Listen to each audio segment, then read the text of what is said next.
Bien. Hoy la clase de hoy lo que vamos a hacer es que vamos a ver toda la parte de comunicación, toda la parte de neuro.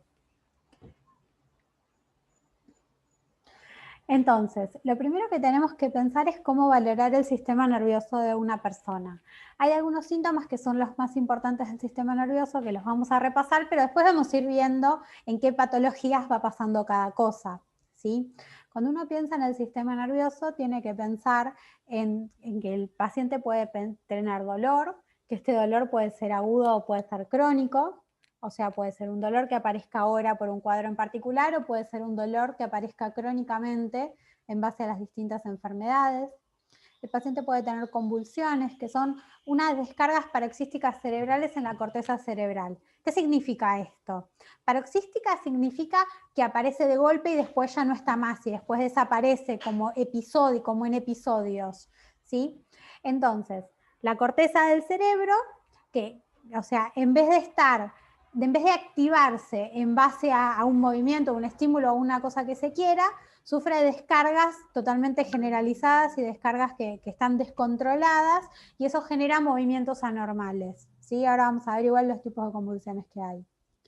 Mareos se refiere a una sensación anormal de desequilibrio o movimiento que el paciente en general refiere a estar caminando como sobre algodones, es como una forma característica de decirlo. El vértigo es una ilusión de movimiento que en realidad se refiere a una disfunción del vestíbulo, o sea, las personas lo piensan como si fuese que todo les gira, o sea, como que ellos sienten que las cosas giran alrededor de ellos.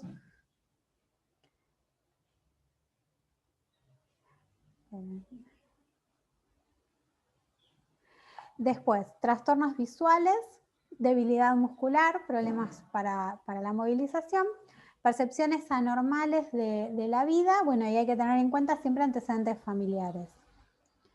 ¿Cómo valoramos la conciencia o la cognición? O sea, ¿cómo nos damos cuenta que una persona está consciente y que puede pensar y razonar? En primer lugar, uno siempre evalúa el estado mental, si la persona está orientada en tiempo, lugar y persona. Eso se le pregunta a la persona, hoy qué día es, o en qué mes estamos, o en qué año estamos, dónde estamos, qué es este lugar, y la persona a veces uno le puede preguntar, o por el familiar quién es, o yo quién soy, o uno se pregunta en relación a la orientación de la persona. Esto muchas veces se describe cuando uno habla de la persona como orientado en las 3 esferas o orientado en tiempo, lugar y persona, porque es muy importante porque nos habla mucho del estado mental de la persona. Ya cuando la persona está desorientada, a veces les puede pasar que ustedes ven que la persona habla más o menos bien, pero le preguntan en qué año estás y les contesta que está en 1920. ¿Sí? Entonces esto se pregunta y es importante. Luego, la función intelectual uno la puede medir tratando de que el paciente reconozca similitudes entre las cosas,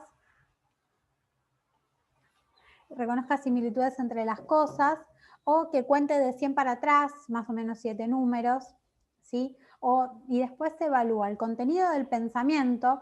Una cosa es que la persona pueda reconocer qué similitudes hay entre un gato y un perro, y después uno ve el contenido del pensamiento, cómo es la idea que tiene la persona. Porque las ideas pueden ser lógicas, coherentes y adaptadas al entorno, o pueden ser ideas 100% delirantes y viene la persona y te dice que la están por abducir los ovnis, ¿entendés? Y eso es el contenido del pensamiento. La persona reconoce las similitudes, capaz está orientada en tiempo, lugar y persona, pero tiene una ideación que está alejada de la realidad.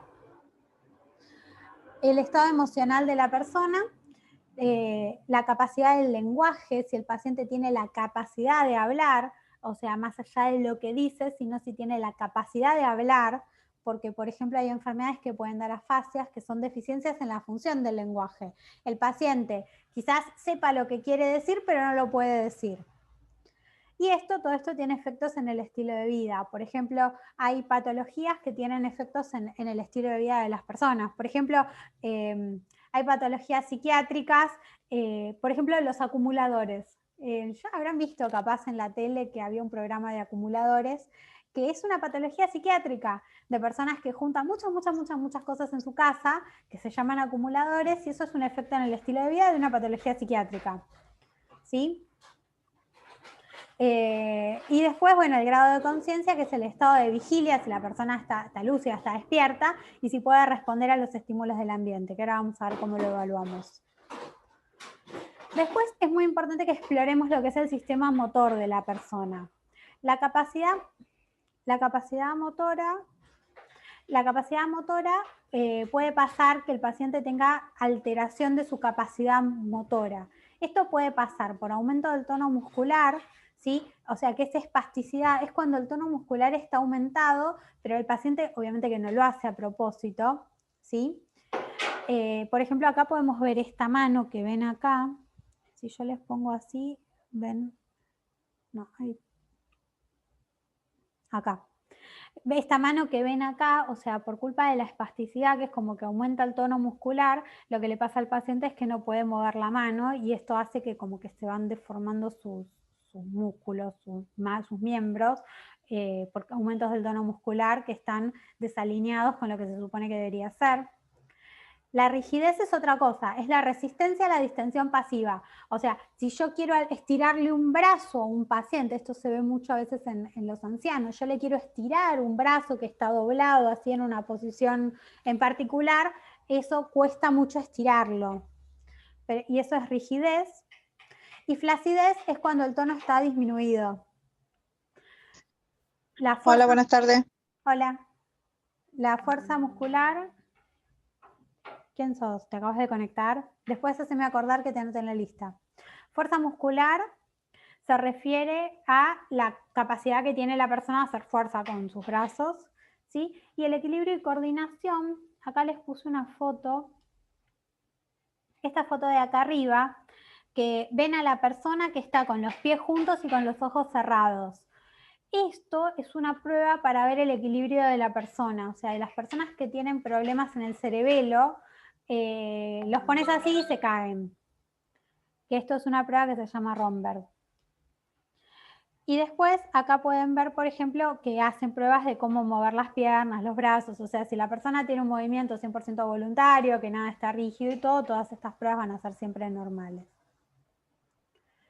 Después tenemos el sistema sensorial, que se refiere a el tacto, el dolor, a la temperatura, a la vibración, a la propiocepción y a los reflejos tendinosos profundos.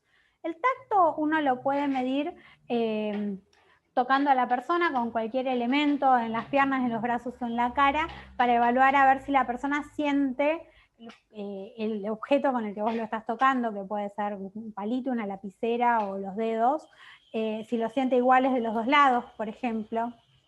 El dolor se hace con algo que pinche, que puede ser un palito, un escarbadiente, o hay algunos martillitos que tienen como un hilito al fin, como si fuese un hilito, como si fuese una tanza al final del martillito, y uno con eso puede ver si al paciente le duele. La sensación a la temperatura en general uno mucho no la evalúa, pero bueno, se puede evaluar con algo frío o algo caliente. La vibración se refiere a, esto se evalúa con este elemento que ven acá, que es un diapasón, que sirve para evaluar las vibraciones profundas, ¿sí? Que se usa mucho, por ejemplo, para lo que es el oído, cuando uno lo coloca acá y uno le pone el diapasón, esto se golpea y vibra, y con eso que vibra se escucha como un ruido, ¿sí? Y se siente. Y esa es la vibración. Y la propiocepción es la capacidad de darte cuenta en qué posición están tus manos, tus pies o tus dedos, que eso se usa mucho con el dedo gordo del pie. Uno empuja el dedo, o sea, le empujas el dedo gordo a la persona para un lado o para el otro lado y le preguntas para qué lado está. Y los reflejos tendinosos profundos habrán escuchado muchas veces hablar o habrán visto el reflejo del martillito, ¿sí? Que uno golpea en el lugar a donde está el tendón y se produce un movimiento involuntario, que esto únicamente sucede si la persona está distraída o no está mirando cómo le golpeas la rodilla. Y después hay otro reflejo, que es el reflejo de Babinski, que se hace se puede hacer una lapicera o con cualquier cosa en la planta del pie y se mueve el dedo, ¿sí? Todos estos reflejos profundos nos hablan de las enfermedades, y esto es todo lo que uno va evaluando en el sistema nervioso central, en el sistema nervioso. Y después se valora por imágenes. Nosotros acá, por ejemplo, pueden ver una tomografía donde podemos ver, este es el cerebro, ¿sí? Si nosotros lo cortamos por la mitad y miramos desde arriba, podemos ver el cerebro, ¿sí? Esta es la parte de adelante y esta es la parte de atrás. Y acá vemos cómo se ven los dos hemisferios del cerebro, y esto que ven acá son los ventrículos que tiene el cerebro, que son los espacios donde está el líquido cefalorraquídeo, que normalmente no tienen que estar ocupados porque hay líquido, básicamente. Esta es una misma imagen del cerebro en diferentes imágenes de lo que es una resonancia. En la resonancia hay varios tipos de resonancia y en base a los tipos de resonancia uno lo que puede ir evaluando diferentes cosas. Hay estudios que es la angiografía cerebral, que la angiografía cerebral es un estudio que se inyecta un contraste, que se le inyecta a la persona un contraste y se ven cómo están los vasos del cerebro, ¿sí? Que acá lo podemos ver, se ve más o menos así. Y sirve para evaluar malformaciones en el cerebro, por ejemplo, aneurismas. Después hay otro estudio que es el electroencefalograma, que se ponen unos electrodos en la cabeza de la persona y se ve como si fuese un electrocardiograma, pero del cerebro, cómo son las ondas cerebrales. Cuando uno ve ondas cerebrales muy descontroladas, habla de riesgo de tener convulsiones o pueden ser convulsiones también si la persona las está teniendo en ese momento. Y después hay otro estudio que es el electromiograma, que se ponen como unas agujitas y se pincha con unos electrodos para ver cómo es la sensibilidad de los músculos en base a la estimulación, o sea, cómo funcionan los nervios que llevan a los músculos. Hay otro estudio que también es muy importante que se llama punción lumbar y el estudio del líquido cefalorraquídeo. La punción lumbar lo que uno hace es clavar una aguja especial en la columna a través de las vértebras, ¿sí? O sea, por los espacios intervertebrales hasta donde está el líquido cefalorraquídeo. O sea, atravesando, es una punción que se llama intratecal en realidad, que lo que hace es atravesar las capas externas y llega a donde está el líquido cefalorraquídeo entre las meninges y de esa punción se toma una pequeña muestra de líquido cefalorraquídeo. Acá en este caso es para que vean cómo se hace, porque le salió con un poquito de sangre en realidad el líquido, pero el líquido es así en la vida real. Pero acá le salió con un poquito de sangre que te puede pasar. Es un color que se llama cristal de roca. Entonces uno pincha con una aguja en la espalda y él empieza a gotear el líquido, ¿sí? Y uno lo va tomando en un tubito para mostrar una muestra. Y este líquido se analiza y sirve para ver qué composición tiene y para ver si hay infecciones o alguna bacteria o algo. Después tenemos la alteración del nivel del estado de conciencia. Esta es la escala Coma de Glasgow. Es una escala que se usa muchísimo para trauma, cuando un paciente llega a la guardia en la emergencia, y es muy, muy importante conocerla. Acá se evalúan 3 esferas. Una es la apertura ocular, la otra es la respuesta motora, la otra es la respuesta verbal. El puntaje que se pone un puntaje en base a la mejor respuesta que tiene el paciente. Entonces, la apertura ocular se evalúa si abre los ojos espontáneamente, si abre los ojos al estímulo verbal, si vos le hablás el paciente abre los ojos, si abre los ojos al dolor, o sea, le tenés que hacer doler al paciente para que abra los ojos, o directamente no abre los ojos, ¿sí? Mientras más respuesta tiene el paciente, son más los puntos que le ponemos, ¿sí? Tener todos los puntos es lo normal, y a medida que van bajando los puntos, el paciente cada vez responde menos y tiene más alterado su estado de conciencia. Se evalúa la respuesta motora. Una persona que obedece órdenes espontáneamente, vos le decís levantar la mano y la levanta. Una persona que localiza el dolor, o sea, le puede pasar que o sea, capaz no te obedece a las órdenes, vos le decís mover el brazo y no lo mueve, pero si vos, por ejemplo, le duele en algún lado, te lleva la mano hacia ese lugar que le duele. Eso es localiza el dolor. Flexión normal es la flexión, ¿sí? de los brazos hacia sí mismo.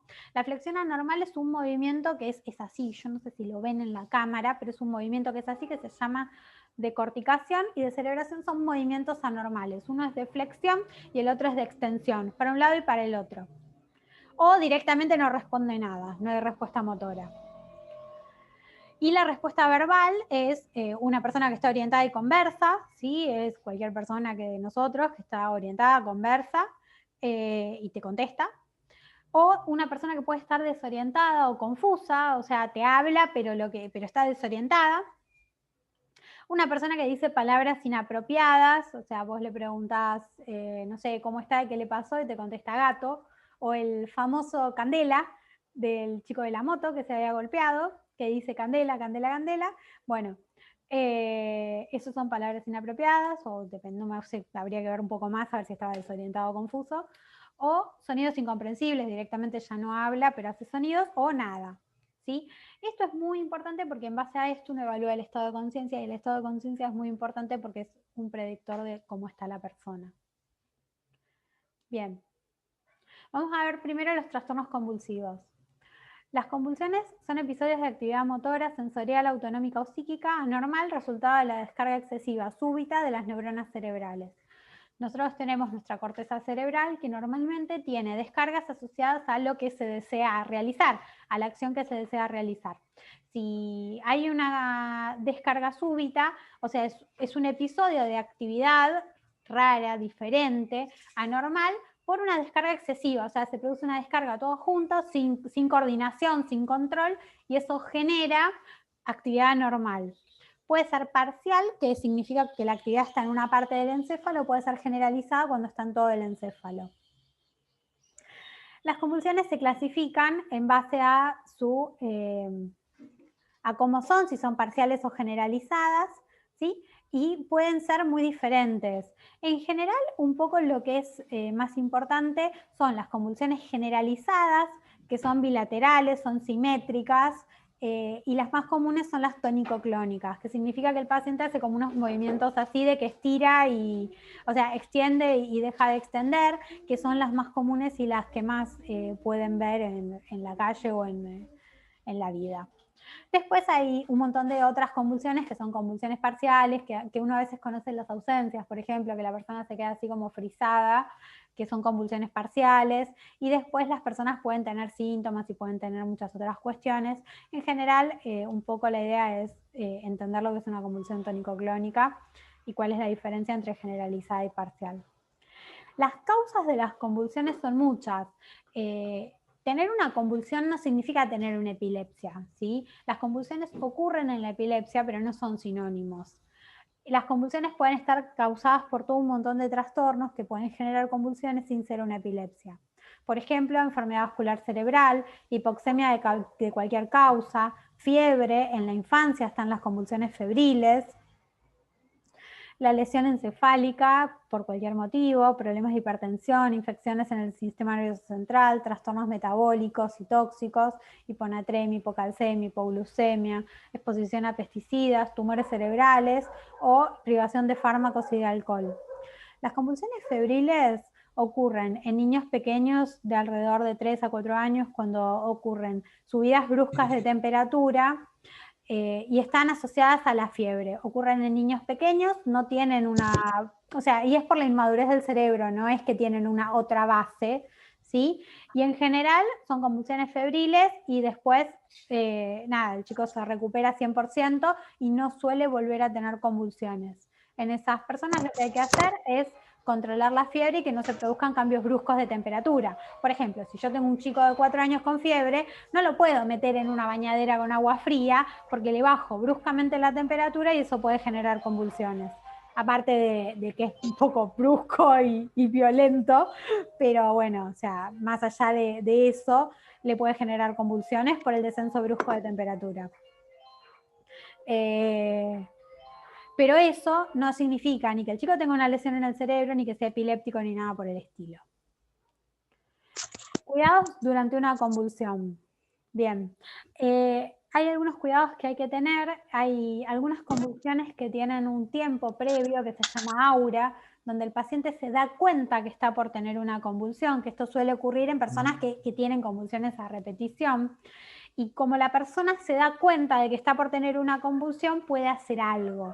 En esos lugares el paciente se puede acostar en el piso y puede buscar un sitio seguro para acostarse. Si no, nada, la convulsión ocurre bruscamente y el paciente en general se cae y se puede golpear. Siempre, si se puede, hay que tratar de que el paciente se golpee lo menos posible y que no se caiga, que no se golpee, no sé, la cabeza contra el cordón de la vereda, o que cuando se caiga, que tratar de que no se lastime.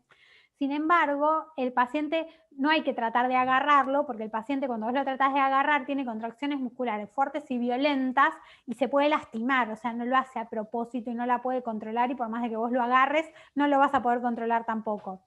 Entonces lo que hay que hacer es tratar de que no se golpee, ¿sí? Pero no tratar de detener la convulsión. Hay que aflojarle la ropa si está apretada, si tiene algo, nunca hay que meterle las manos en los dedos en la boca, ni nada. O sea, si el paciente tiene algo en la boca o se está ahogando o lo que sea, es preferible girarle la cabeza, pero nunca le vas a meter los dedos en la boca para sacarle algo, ¿sí? Porque ahí te pueden morder. O sea, las contracciones musculares son contracciones violentas. Que no son voluntarias y ahí te pueden morder los dedos. Y hay que tratar de que el paciente no se muerda la lengua tampoco. Si se puede girarle la cabeza y si no se puede, no se puede, dejarlo, pero nunca meterle las manos en la boca. Hay que tratar de quitar las cosas con las que se pueda golpear o lastimar, que esté lejos del fuego, de algo que lo pueda lastimar también, pero no sin agarrar al paciente, ¿sí? Y nunca tratar de abrirle la boca, las mandíbulas o algo, porque se lo puede lastimar al paciente. Si se puede, que gire la cabeza. Si se puede y el paciente está internado y hay que aspirarlo, se lo puede aspirar con algún elemento para limpiar las secreciones, pero nunca meterle las manos en la boca.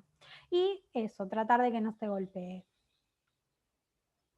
Después de la convulsión, la persona que tuvo la convulsión no va a tener ni recuerdo de su convulsión y va a estar en un periodo que se llama posictal, que es un periodo donde el paciente está confuso, está dormido y no te habla, no te contesta, y eso es normal, ¿sí? Hay que tratar de que en ese momento el paciente no se aspire con sus propias secreciones, ¿sí? Que la vía aérea esté permeable. Y si el paciente está desorientado o algo, bueno, nada, hay que tratar de orientarlo. En general, después de la convulsión tarda un tiempo en recuperarse. Las convulsiones en general tienen que durar menos de 30 minutos. Si la convulsión dura más de 30 minutos, ya es otra cosa. La epilepsia son síndromes caracterizados por convulsiones que son recurrentes y que no son provocadas por ninguna razón. O sea, el paciente no tiene una enfermedad que le genera las convulsiones. Es una enfermedad en sí misma. Y suele tener patrones específicos. O sea, es un tipo de convulsión que suele recurrir. Y esto es una enfermedad que se medica. Puede ser idiopática por ninguna razón o provocada por alguna enfermedad.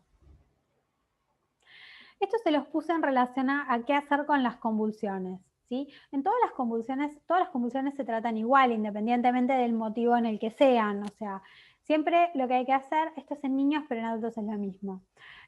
Hay que asegurar la vía aérea, o sea, si estamos en un centro de salud, o hay que tratar de mantenerlo al paciente de costado, pero sin que se golpee, y si el paciente se mueve mucho, bueno, lo dejamos como está, pero tratar de que no se golpee y que no nos golpee a nosotros tampoco.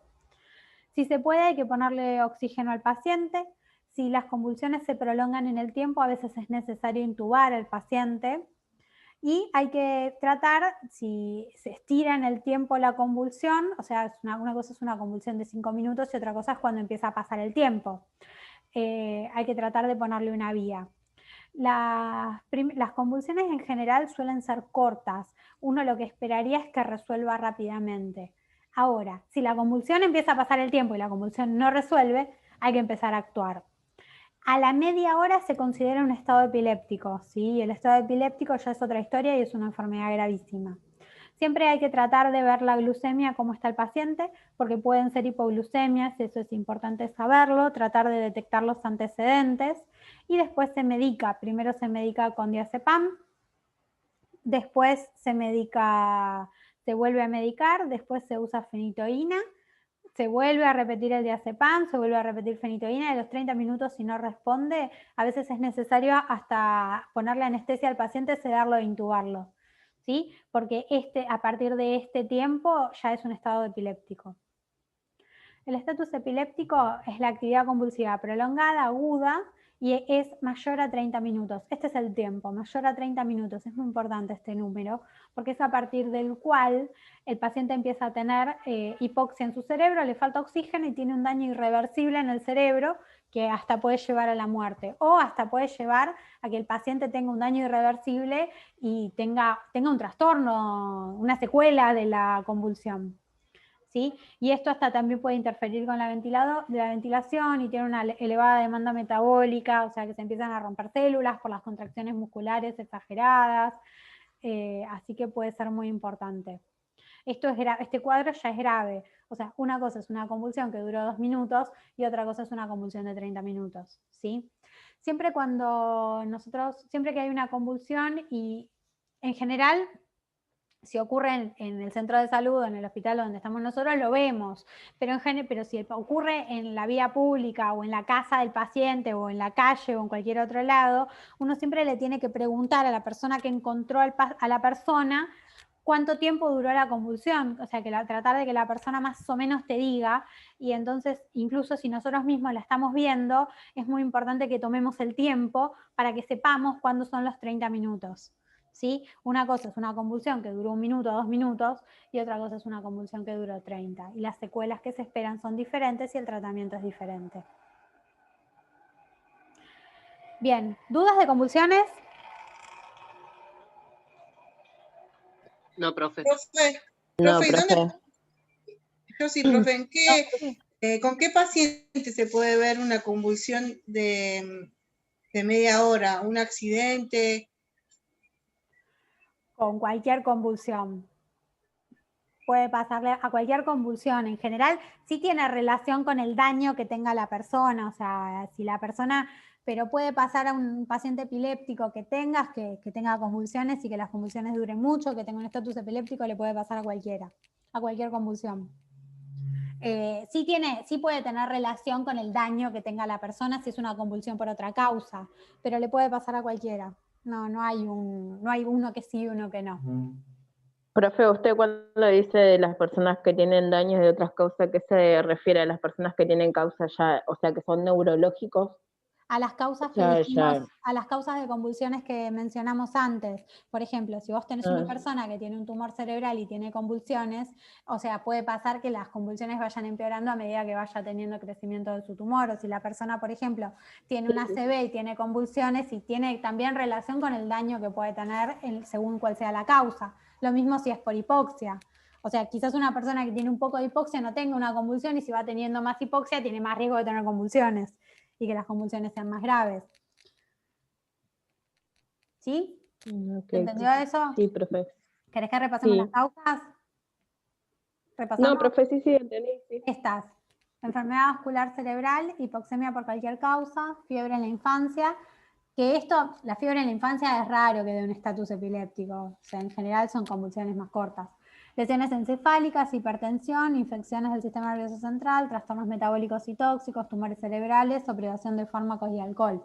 O sea, la gravedad de esto se relaciona también con las convulsiones, cuánto, quién, cómo, cuándo y dónde. ¿Sí? Profe. Sí. A mí me habían enseñado que, o sea, no se le puede meter los dedos, pero sí tratar de ponerle un trapo o algo en la boca para evitar que se muerda la lengua. ¿Está mal eso? No hacemos eso nosotros porque en realidad lo puedes ahogar. No, yo te diría que no. Okay. Lo que sí le podés meter en la boca si tenés las mi hermano cánulas, lo ponían de costado. Claro, lo pones de costado para que no se aspire. No, aparte, nunca no le metas nada en la boca porque aparte capaz no puede respirar. O sea, y la lengua igual la tiene dentro de la boca. O sea, nada. No vas a conseguir nada aparte para con un evitar trapo. que se muerda. No, te diría que no. No es algo que hacemos nosotros eso. Sí lo pones de costado, eso sí, lo pones de costado y después si tenés una cánula, la cánula de Mayo se le usas la cánula, pero si no, no. Una cánula orofaringia y estás en una terapia intensiva y tenés una cánula, la podés usar, pero eso, otra cosa no. O sea, otros elementos o otra cosa que tengas ahí a mano, no, tampoco. No, eso no. Bien, profe. ¿Alguna otra cosa? ¿Dudas de convulsiones? ¿Nada? Sí, bueno. Profe, yo. Sí. Yo tengo una conocida que tiene a su bebé que tiene microcefalia y le agarraba convulsiones, duraba 5 minutos más o menos. Sí. Y constantemente, para entonces ella no sabía que era convulsiones. Según a ella le dijo el pediatra que era algo normal. No es normal tener convulsiones. O sea, nunca. No, por eso te digo. Porque cuando el bebé se ponía bien, ¿cómo le puedo decir? Bien duro se ponía. Se Claro. tiraba para atrás, se ponía bien duro. Y yo no sé a qué pediatra, porque no, en sí ella no es de acá. Ella vive en Córdoba y vino acá de visita, y justo se quedó en mi casa. Y cuando yo lo agarré el bebé, yo no lo agarré primero, lo agarró mi marido. Me dice, se está poniendo duro, me dice. Y después, ¿cómo que se está poniendo duro? Sí, se está poniendo duro, mirá cómo se pone. Y yo lo vi y le digo, no, le está agarrando una convulsión, le digo yo. Y se ponía bien duro, bien duro. Y le digo, no, eso son convulsiones. Y bueno, yo agarré, como yo a mi nene lo hago atender en casa cuna porque está haciendo un tratamiento, lo llevamos. Yo le dije a ella, vamos allá. Y le dije a la doctora de guardia, le dije que le había agarrado convulsiones, así, yo le había controlado cada cuánto venía las convulsiones. Me dijo, sí, son convulsiones porque tiene microcefalia y no sé qué más le dijo. Aparte por los medicamentos que el bebé estaba tomando. O sea que estaba despierto y se ponía rígido. Sí. Bueno, a mi hijo le pasó lo mismo y le dijeron que tenía convulsiones isotónicas. Claro. Y bueno, ahora está tomando medicación por eso. Es que a veces cuesta reconocer las convulsiones, especialmente cuando no son las típicas que se mueve. Eso a veces cuesta, claro. Pero hay muchos tipos de convulsiones, o por ejemplo, un poco lo que yo les decía de las convulsiones parciales. Cuando vos tenés un chico que tiene ausencias, por ejemplo, a veces tiene que tener muchas para que alguien se avive y se dé cuenta de que son ausencias y que son convulsiones. O sea, porque en general la gente asocia la convulsión a la persona moviéndose toda. Si no tiembla y se pone rígido, capaz la persona no lo asoció. La verdad es que me alegro que se hayan dado cuenta y que lo puedan medicar al chico y tratar. Claro, mi hijo hizo 5 veces en un día, y cuando yo lo voy a ver, bueno, estábamos jugando y se puso otra vez rígido, y bueno, ahí es cuando llamamos al médico.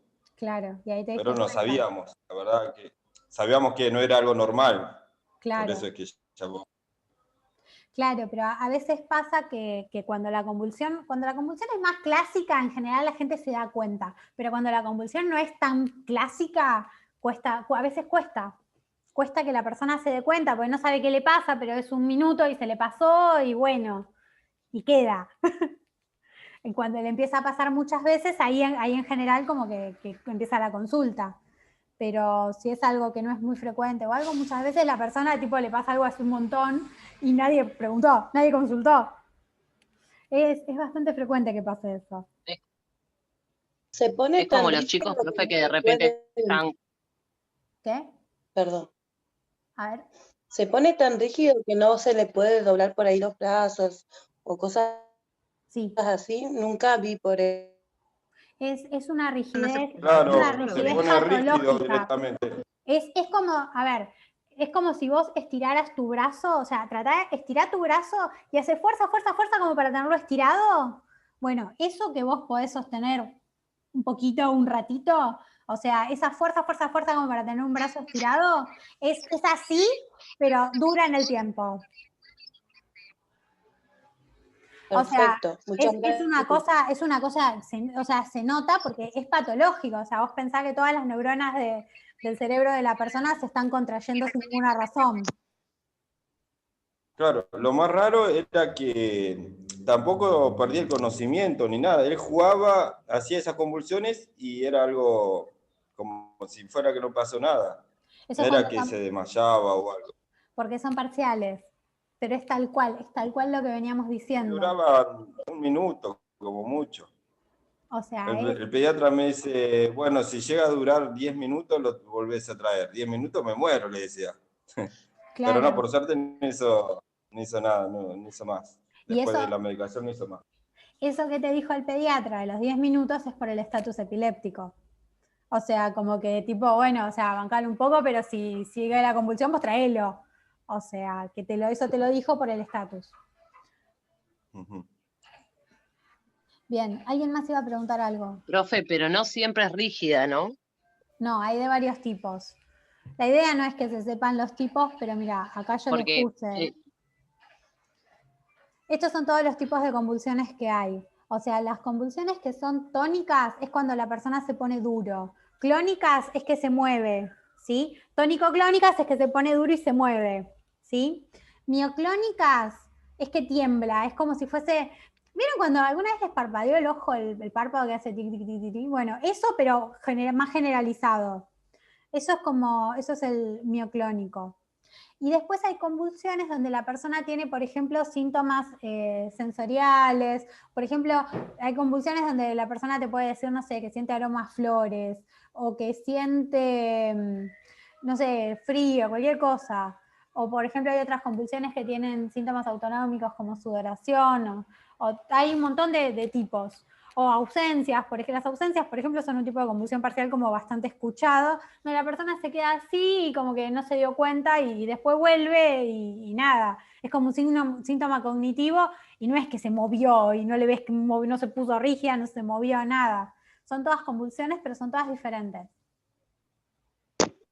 Sí, profe, a mí me agarraban episodios de ausencia cuando era más chica.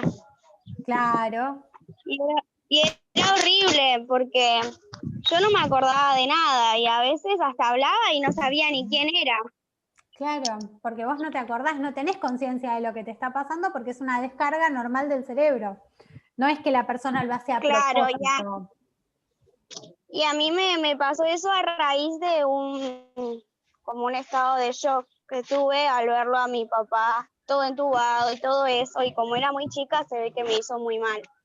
Claro, y cuando sos chiquito puede ser porque el cerebro cuando uno es chico y a medida que pasan los años va madurando también. Entonces cuando uno es chico tiene como más probabilidad de tener convulsiones que cuando una persona es más grande por la inmadurez del cerebro propia del crecimiento. Por eso el tema de las convulsiones febriles, eso le pasa a los chicos, 4 o 5 años aparecen las convulsiones febriles y después a un adulto no tiene convulsiones febriles. ¿Sí? Porque ya el cerebro es diferente, porque maduró. Usted dijo que se puede confundir con los picos glucémicos, ¿no?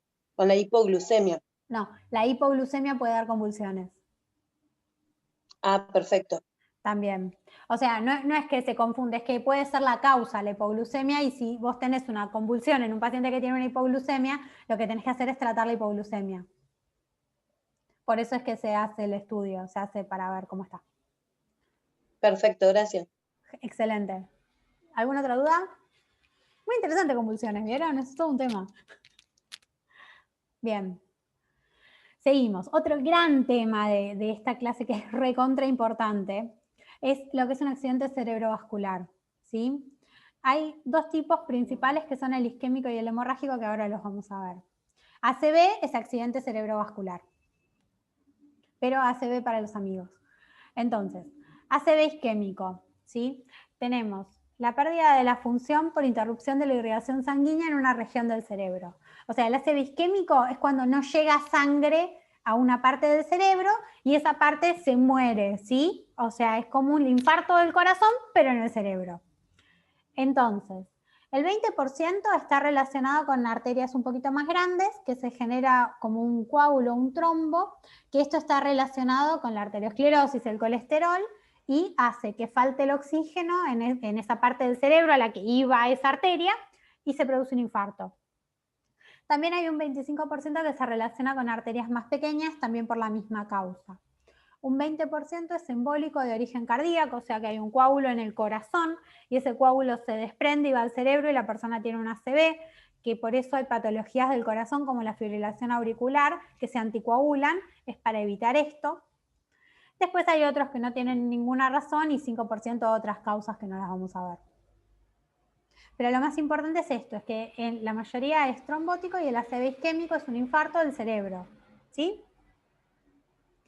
¿Cómo son las manifestaciones clínicas? Creo que lo más importante, más recontra más importante es poder darse cuenta que una persona tiene un ACV. Y esto es fundamental.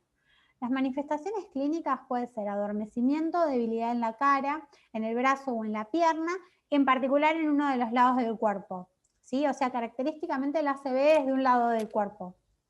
O sea, es el brazo, la pierna y la cara, todo del mismo lado.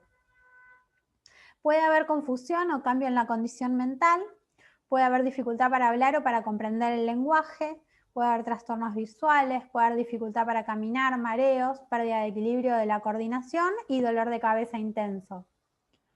Esto es muy importante.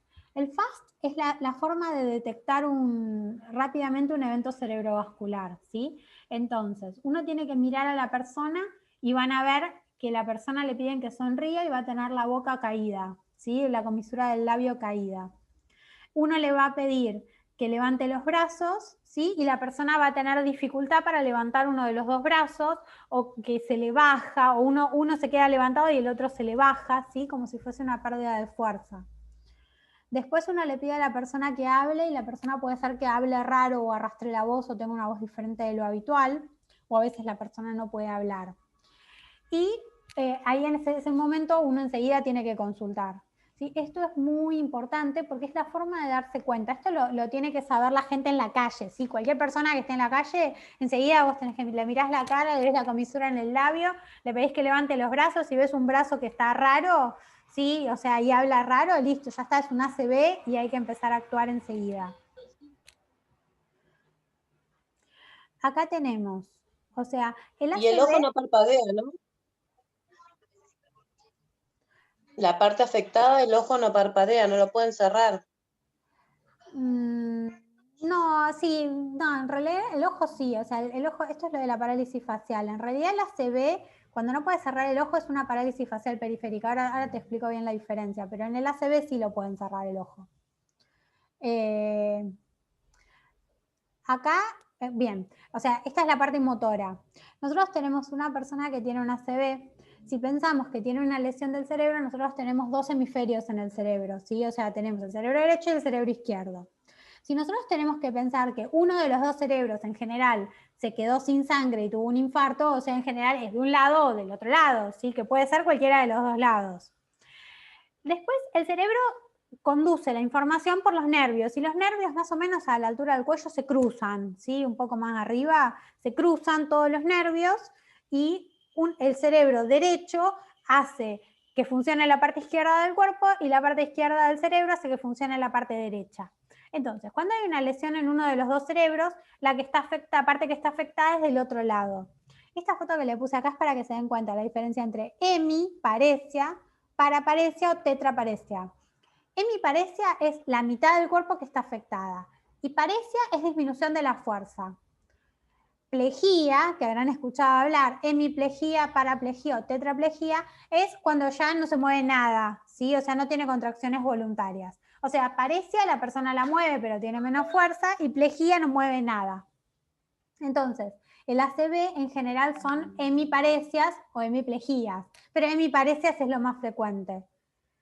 Y acá les puse una foto de una persona que tuvo un ACV. O sea, ustedes ven que este brazo está normal, que esta pierna está normal, y el brazo este está como colgando, ¿sí?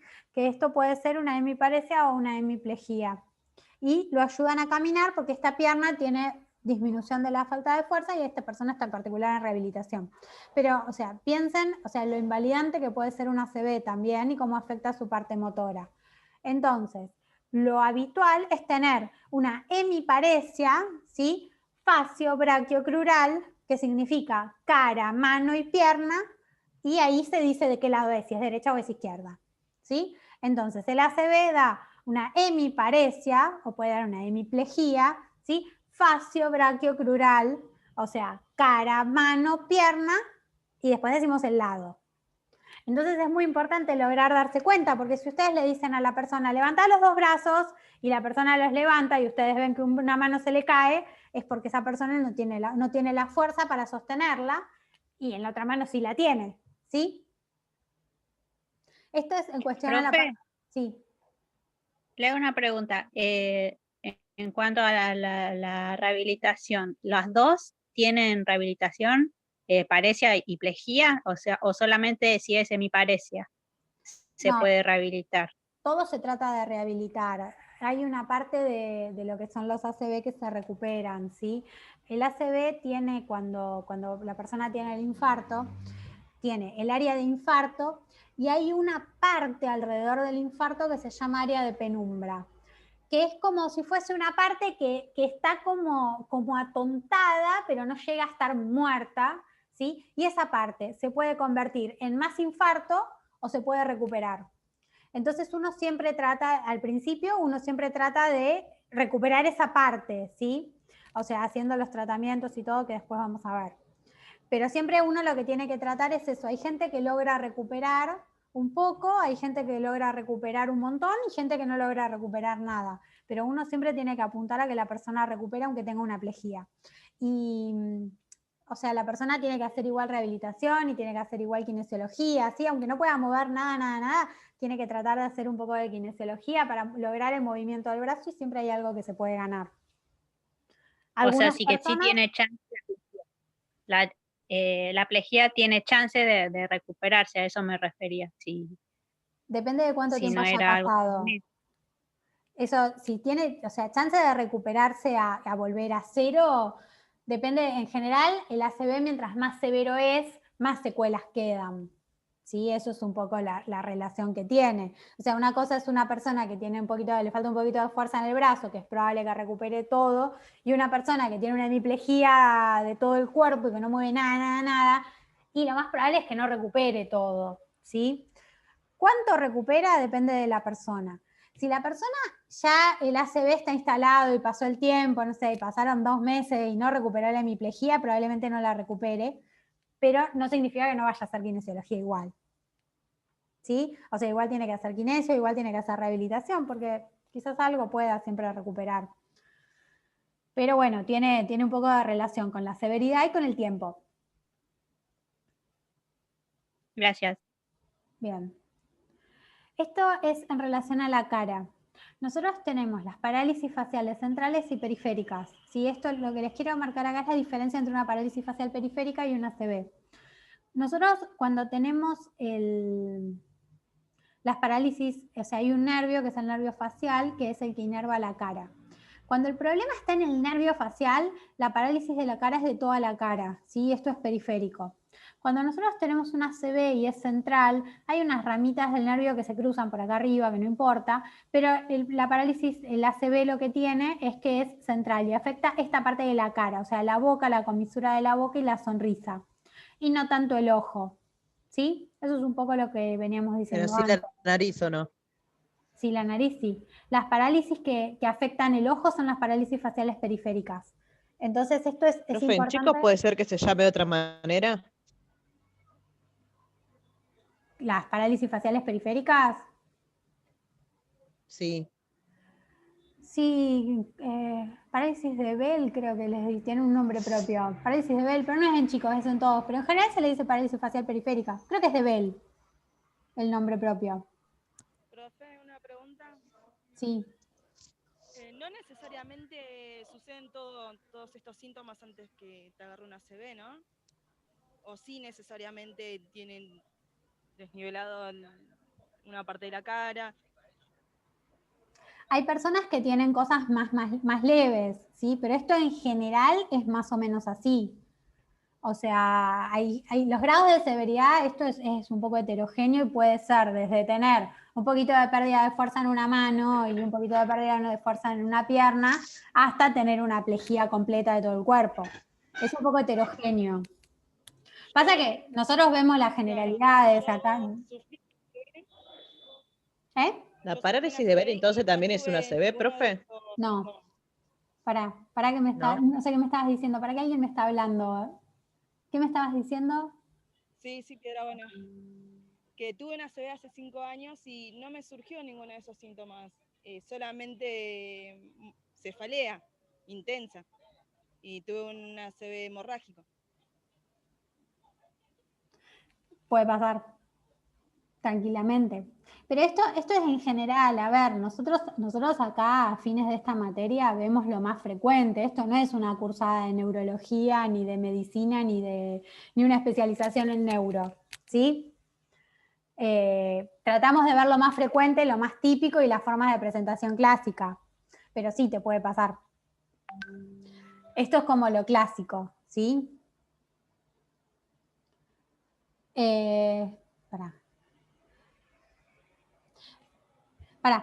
ACV es la parálisis facial central. La parálisis facial periférica no es una ACV, es otra cosa, ¿sí? Es otra enfermedad. Pero lo digo como para que sepan que existe y hacer la diferencia, ¿sí? Pero esto no es una ACV. ¿Asociada con otras patologías? ¿Qué? La parálisis facial periférica, ¿es asociada a otras patologías? ¿Por qué me estás preguntando? Porque sabe que a mí me pasó que mi abuela, mi papá y mi tío tuvieron. Mi abuela ya era diabética y sufría de presión alta. Y junto con la parálisis central periférica, esa que usted menciona, a mi papá y a mi tío le dan después le diagnostican diabetes y hipertensión. Por eso pregunto. Sí, mira, la diabetes y la hipertensión. La diabetes favorece la microangiopatía que vimos la otra vez y eso afecta a los nervios, o sea que sí te puede pasar. Perfecto, perfecto. Pero la parálisis facial periférica, en realidad, más allá de los trastornos que te puede dar, especialmente el problema de si el ojo te queda abierto, que es el principal problema de la parálisis facial periférica, y cómo te puedas ver al espejo, o sea, no trae mayores trastornos, ¿sí? Porque es una cosa de afuera, del nervio. El ACV es central, es un infarto en el cerebro, es muchísimo más grave y tiene muchas más complicaciones. Por eso un poco el tema de la diferencia. Les puse esto como para diferenciarlo. O sea, en particular para... Es buenísimo poder ver eso. A fines de esta materia... La verdad es que yo no sabía. Claro, a fines de esta materia me interesa que conozcan el ACV, ¿sí? Más que la parálisis facial periférica. El ACV tienen que saber lo que es, ¿sí? Nadie me puede decir en el final, no sé lo que es un ACV. ¿Sí? ¿Está clarísimo eso? Miren pregunta de examen, entonces. ¿Cómo darse cuenta que una persona tiene una ACV? Es pregunta de examen. O sea, y ahí me tienen que contestar el FAST. Eso es mínimo, o por lo menos decirme los síntomas, pero eso es pregunta de examen. Es pregunta de examen y es pregunta de de aprobar la materia también. Sí, o sea, no pueden no saber lo que es una ACV, eso es recontra importante. Porque aparte incluso para sus vidas y para estar en la vida, ahora van a ver por qué les digo porque es importante, pero es recontra importante. Esto les puse como para que vean un poco, ¿sí? O sea, la idea no es que sepan evaluar las imágenes, pero sí que vean un poco qué es lo que puede pasar. Acá tenemos, esto es una tomografía, esta que ven acá. Esto que ven acá es una tomografía, ¿sí? Acá ven, esta es la mitad del cerebro, ¿sí? Que es esta línea que ven acá donde les estoy marcando, es la mitad del cerebro. Y vean que acá hay todo como una mancha negra, ¿sí? Todo esto que ven acá, toda esta mancha negra es cerebro muerto.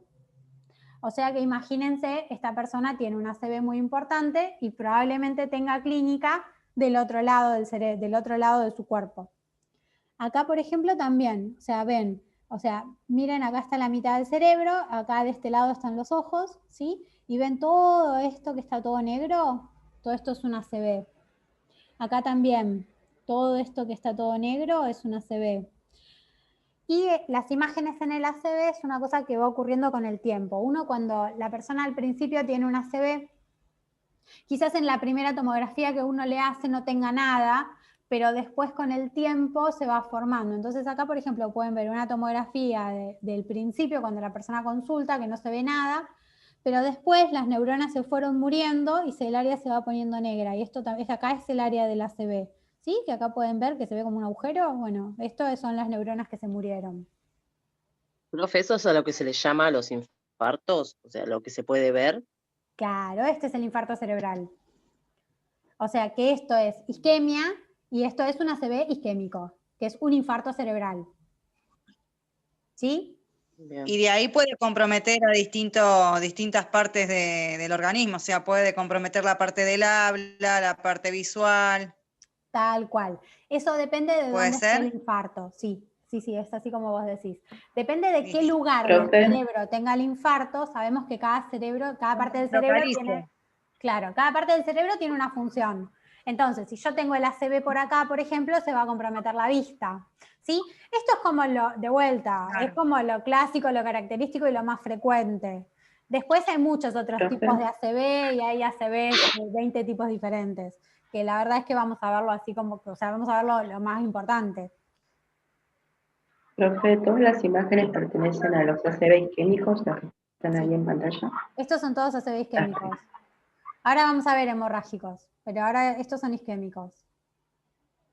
Bien, estos son los factores de riesgo, ¿sí? Que son los factores de riesgo cardiovascular, los mismos que ya conocen de siempre. Bueno, también son los mismos para tener un ACV, que es la hipertensión, la fibrilación auricular. La fibrilación auricular es una arritmia del corazón, ¿sí? Que ya la conocen, que habíamos dicho que se pueden formar coágulos adentro del corazón y que un coágulo se vaya al cerebro y que el paciente tenga una embolia, ¿sí? Una embolia cerebral, que es un coágulo que se va al cerebro y la persona tiene un ACV.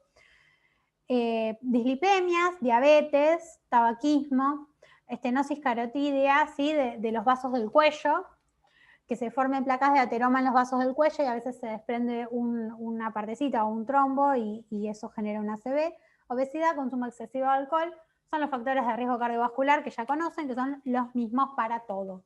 Para ACV, para problemas cardiovasculares, son todos los mismos. Bien. ¿Cuál es el tratamiento del ACV? Hay una ventana terapéutica en el cual uno puede tratar un ACV, ¿sí? Con una medicación que se llaman trombolíticos, que es una medicación especial que lo que hace es disolver el trombo. Pero ¿qué pasa? La ventana terapéutica son 3 horas. 3 horas es muy poco tiempo para que la persona con la que está con el paciente que tuvo el ACV se dé cuenta que es un ACV, lo lleven a la guardia, lo atiendan, le hagan la tomografía y estén en el lugar con los trombolíticos en la mano para hacerle la medicación, ¿sí? Nosotros en el hospital tenemos la medicación y tenemos la posibilidad de hacer trombolíticos. El gran problema que tenemos nosotros es que la persona no llega con 3 horas, porque hasta que alguien se dio cuenta que la persona tenía el ACV, consultaron, vino el vecino que lo fue a buscar, que no sé qué cosa, siempre pasaron más de 3 horas. O hasta que alguien se dio cuenta y lo encontraron y lo que sea, pasaron más de 3 horas. Por esto es muy importante darse cuenta que la persona tiene un ACV. ¿Por qué? Porque si nosotros tenemos una persona al lado y sabemos lo que es un ACV y la población general sabe lo que es un ACV, apenas ve a la persona que tiene el ACV, se da cuenta y consulta y tiene la tomografía hecha y los estudios antes de las 3 horas y la posibilidad de la persona de recuperarse. Por eso es tan importante la difusión de lo que es el FAST. O sea, y ustedes van a ser educadores en salud y van a tener que saber explicarle a la gente que entienda lo que es el FAST y que se dé cuenta de lo que es un ACV, ¿sí? ¿Por qué? Por esta razón. Este es el motivo por el cual es importante darse cuenta rápido. Porque la persona que tardó mucho en darse cuenta, que el familiar, no, pero que yo que tuve que llamar al vecino, que venga, que no sé qué, que lo lleve, que no sé qué, que no lo puede levantar, y que el vecino, el familiar, el primo, el hijo que llegó, y pasaron más de 3 horas, se perdió la ventana terapéutica. A partir de las 3 horas ya no tiene sentido hacer los trombolíticos porque la isquemia ya se instauró y chau, se perdió la oportunidad. ¿Sí? Por eso es tan importante el darse cuenta y es muy importante explicarle a la gente y a la población lo que es para que se den cuenta también, o sea, de todas las campañas, más ahora que estamos cerca del Día Mundial del ACV, o sea, hay que hacer difusión entre los contactos y hablar del tema como para que justamente, o sea, el darse cuenta y el tomar conciencia va a hacer que si uno enseguida ve a un familiar que le pasó algo, enseguida darse cuenta, no, mira, esto no es normal. Entonces, creo que antes de puede ser la dilatación de... ¿Qué? Sí. ¿Puede ser también la dilatación de las pupilas, profe? La dilatación de las pupilas tiene relación con el daño neurológico, pero no es la dilatación sola de las pupilas. O sea, la forma de darse cuenta en relación a lo que uno tiene que difundir es el FAST. O sea, porque si el paciente está con dilatación de las pupilas y ya no responde y está mirando la lesión, y ya es una ACV bastante grave, te vas a dar cuenta por muchas otras razones. Pero sí, un paciente que tiene una ACV, por ejemplo, que tiene alteración de la conciencia y todo, está así con las pupilas dilatadas y mirando la lesión. O sea, con las pupilas mirando hacia el lado donde está la lesión en el cerebro. Eso es lo que tienen en general en los ojos, pero no te vas a dar cuenta por esa razón. O sea, si el paciente ya no responde, está tirado en el piso y no mueve un brazo y una pierna, y vos te vas a dar cuenta por las pupilas, como que tenés muchas otras cosas para darte cuenta antes. ¿Sí? Más allá de que es una cosa que sucede. Profe, y hay muy pocos profesionales que tratan ACV, ¿no? O sea, también hay que saber a dónde ir, porque por ahí vos te das cuenta, el paciente por ahí se autodiagnostica y va, pero en realidad hay pocos lugares donde se tratan. Es cierto eso. Tenés que ir a alguna guardia que tenga el sistema armado. O sea, nosotros en el hospital la tenemos, pero sí, no sabes a ver, depende de qué lugar vayas, hay muchos lugares donde no tienen esto armado. No tienen sectores de ACV. ¿Usted se refiere al Hospital 21 cuando dice en el hospital? Sí. Ah. Que lo implementaron desde el área de emergento y funciona. Es algo que funciona, está armado eso. Hay otros lugares donde tienen, en otros países, no sé, en algunos lugares especiales, tienen como sectores de ACV directamente, o sea, donde vos llegás a la guardia de ACV. Eso, nosotros no tenemos eso, en el hospital no tenemos eso, pero sí tenemos la posibilidad de hacer trombolíticos. Eso es algo que se implementó desde el área de emergentología y funcionó. Lo que pasa es que el problema que hay en el hospital es que nadie llega en ventana terapéutica. Eso es el gran problema, claro. Y es el gran problema de la mayoría de las áreas de ACV. O sea, tiene que haber toda una cadena prehospitalaria muy importante para que la persona llegue en ventana terapéutica. Porque hasta que llamaste a la ambulancia y alguien te dio bola, pasaron mucho más de 3 horas en general. Sí, en el 32 también tienen, y en el Posadas también. Genial. Sí, el Posadas tiene el AEDO también tiene neurocirugía, el Posadas también tiene un sistema de neuro muy importante. O sea, pero de vuelta, el problema en general no es hacer el trombolítico, sino todo lo que pasa antes. O sea, desde que alguien se da cuenta que la persona tuvo una ACV, o a veces pasa que a la persona lo encuentran y no se sabe cuándo lo tuvo, o hasta que alguien se aviva, se da cuenta, llama a la ambulancia, el paciente llega. Todo eso en general demora más de 3 horas. ¿Sí? Eso es un poco el problema es ese en general. Y, o sea, la traba como que no es el trombolítico la traba es todo lo anterior. Sí, la prevención de los estilos de vida, la alimentación, todo eso. Los estilos de vida, claro, porque dijimos todos los factores de riesgo cardiovascular. Así que todo lo que es la alimentación y el estilo de vida que te influyen en todo lo que es cardiovascular. Todos los factores de riesgo cardiovascular también son para esto. Bien. ¿Y acá? ¿Qué secuela queda después de las 3 horas? ¿Qué secuela o qué no se recupera después de las 3 horas? ¿Qué se puede hacer después de las 3 horas? Prevención secundaria.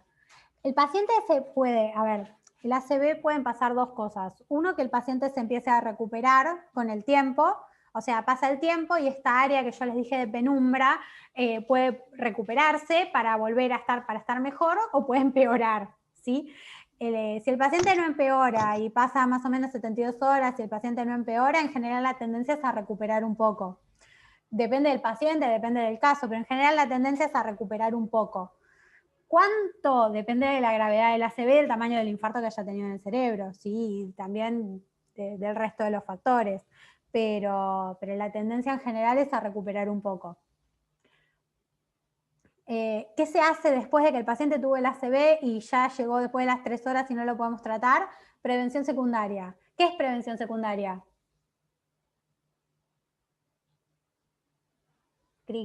¿Es el tratamiento que se le va a dar, profe? ¿Pero qué es prevención secundaria? ¿Y el diagnóstico precoz? No, ¿qué es prevención secundaria? El tratamiento que se le va a dar se lo va a controlar al paciente como para que no empeore. Prevención secundaria es cuando el paciente ya tuvo la enfermedad y yo quiero evitar que la tenga otra vez. Cuando ya está la enfermedad, profe. Cuando ya está la enfermedad, claro. Claro. Sí, Prevención primaria es antes de que tenga la enfermedad. Antes, para prevenir. Perfecto. Y secundaria es cuando quiero evitar que le vuelva a pasar, ¿sí? ¿Y terciaria qué es? Las prevenciones son La preguntas de rehabilitación, examen. profe. Rehabilitación. Exactamente. Perfecto. Eso es pregunta de examen, ¿sí? Lo dije 20 veces, así que ¿qué diste vuelta? Yo veo que llega al final y alguno no me sabe decir y voy a decir, pero lo dije 100 veces. Bueno, prevención secundaria. Entonces, lo que nos queda es nada, es tratar de que el paciente no le pase de vuelta. Entonces, ¿qué hacemos? Si es embólico, lo anticoagulamos, si no le damos aspirineta, le damos estatinas porque disminuyen el riesgo de volver a tener otro ACV y bajan el colesterol. Le podemos dar un poquito de enalapril, que también ayuda a que no se repita el ACV. Y si es necesario hacer rehabilitación, en general se recomienda hacer rehabilitación. Pero esto, o sea, si ustedes ven estas cosas, es prevención, no es tratamiento. ¿Sí? O sea, con esto no tratamos el infarto que ya tuvo, sino que prevenimos lo que sigue para el futuro. Bien, el ACV hemorrágico. El ACV hemorrágico es el 15 al 20% de los ACVs y es, como dice su nombre, una hemorragia. Se rompen los vasos, en general es por hipertensión, y hay un 20% puede tener aneurismas. En el ACV hemorrágico la principal complicación es que aumente mucho la presión adentro del cráneo y puede requerir cirugías o drenajes o punciones, ¿sí? Los ACV hemorrágicos en general son más graves que los ACV isquémicos. Hay ACVs y ACVs en todos los tipos, pero en general el hemorrágico se considera bastante más grave. Cuando uno hace la tomografía en un paciente que tiene un ACV, vos primero lo ves, te das cuenta que tiene un ACV, pero no sabés si es hemorrágico o isquémico, ¿sí? Entonces ahí haces la tomografía. El ACV hemorrágico ya en la primera tomografía se ve. Te puede pasar que el ACV isquémico no veas nada en la primera tomografía que le haces y la imagen aparezca después. Pero en el ACV hemorrágico le ves la imagen. Estos son ACVs hemorrágicos graves. Esto blanco que ven acá es sangre, ¿sí? Todo lo blanco. Entonces ven el cerebro y esto es sangre, ¿sí? Todo esto es sangre, todo esto blanco. Hay ACVs de muchos tipos, hay ACVs y ACVs, hay sangrados que pueden ser pequeños y el ACV ser pequeño y hay sangrados que pueden ser muy importantes. Y por ejemplo, acá pueden ver cómo este ACV empuja la línea del medio o este ACV, por ejemplo, tiene sangre desparramada por lo que son los ventrículos, acá también, que se llama volcado ventricular. Sí, o sea, hay ACVs y ACVs, estos son ACVs extensos y grandes como a fines ilustrativos, ¿sí? Pero tener un sangrado en el cerebro es grave. Bien, ¿dudas de este tema? Sí, profe, ¿cómo se da cuenta uno cuando es un principio de ACV? Lo que pasa es que en realidad no hay principio de ACV, o lo tiene o no lo tiene. Hay ACVs más pequeños, hay ACVs lacunares, pero o sea, o el ACV o está o no está. No es que la persona tiene un principio de ACV. Si tiene foco... Es como el infarto que le dicen el preinfarto, no hay preinfarto, es si se infartó o no se infartó. Preinfarto le dicen a la angina inestable, en realidad. Sí, preinfarto ¿sabés cómo qué es? Es como el principio de neumonía. El principio de neumonía tampoco existe. El paciente tiene una neumonía o no la tiene, ¿sí? El ACV es lo mismo. El preinfarto se le dice a la angina inestable. ¿Sí? Que ese infarto es como, le dicen preinfarto a la angina inestable, que la angina inestable no es un preinfarto, sino que es una isquemia que puede ocurrir en reposo, pero no llega a ser un infarto. Bueno, eso sí le dicen preinfarto. Pero en este caso, principio de ACV no hay. O sea, el paciente tiene un ACV o no lo tiene. Lo que sí hay es una cosa que se llama accidente isquémico transitorio, que es un foco neurológico, como esos que vimos recién, que puede ser más leve, pero desaparece en menos de 24 horas y en general tiene o lesión pequeña o no tiene lesión, ¿sí? Pero eso es un accidente isquémico transitorio, tampoco es un principio de ACV. El principio de ACV no existe. Le pueden decir a cualquier cosa. Es como un principio de neumonía, que tampoco existe. Entonces, ¿por qué dicen así, profe? Ay, porque la gente lo dice, no te Claro, puedo explicar. porque los mismos médicos lo dicen. Sí, no, porque a la gente le gusta decir esas cosas. Sí, sí, totalmente. Y a la gente le encanta encima. O sea, sí, después te dicen, casi me morí, tuve un preinfarto, te dicen, y vos quedás... Preinfarto, bueno, igual te digo, preinfarto sí existe en realidad. Pero el principio de las cosas es como, no sé, si capaz para mí es como una técnica que la gente se cuide, es como para que la gente diga, uy, no, casi me morí, entonces mejor me cuido. Claro, pero por ejemplo, el accidente isquémico transitorio, que alguien venga y le diga principio ACV y puede pasar, sí, yo qué sé. Pero ese afín es para explicárselo a alguien, pero no, ustedes no pueden decir principio ACV. O sea, porque ustedes de vuelta son profesionales de la salud y una cosa es que lo diga el verdulero y otra cosa somos nosotros. O sea, hubo principio de neumonía igual, es el mismo criterio.